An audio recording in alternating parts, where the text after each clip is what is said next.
पहले भी जेपी के समय कई बार आते रहे होंगे। जयंती आप जानते हैं उनका आवास है।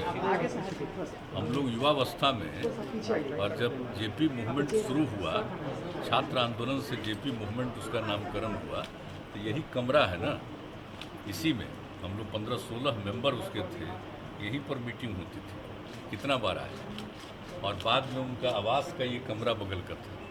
हमको सौभाग्य है कि हमको बहुत स्नेह करने लगे, मानने लगे, तो कई बार हमको 77 वगैरह में भी आकर के यहाँ पर भी हम उनका दर्शन किए, वैसे सामने भी बैठे थे।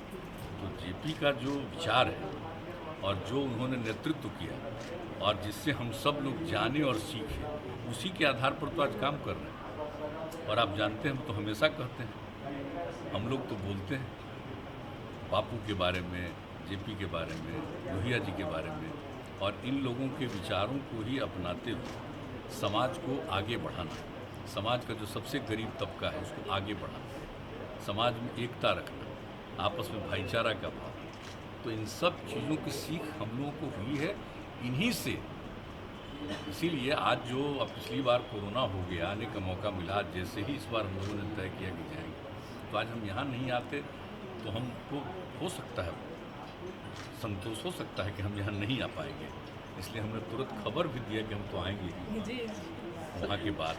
इसलिए आने के बाद यहाँ आने से बहुत अच्छा लगा। और यहाँ पर जो भी लोग काम कर रहे हैं, इसके लिए तो हम लोगों का सहयोग है ही, लेकिन फिर भी किसी तरह की कोई ज़रूरत और भी है और कोई तरह की दिक्कतें आ रही हैं, उन सब चीज़ों का रेनोवेशन का भी काम होगा है? इसका रेनोवेशन का हाँ, बिल्कुल।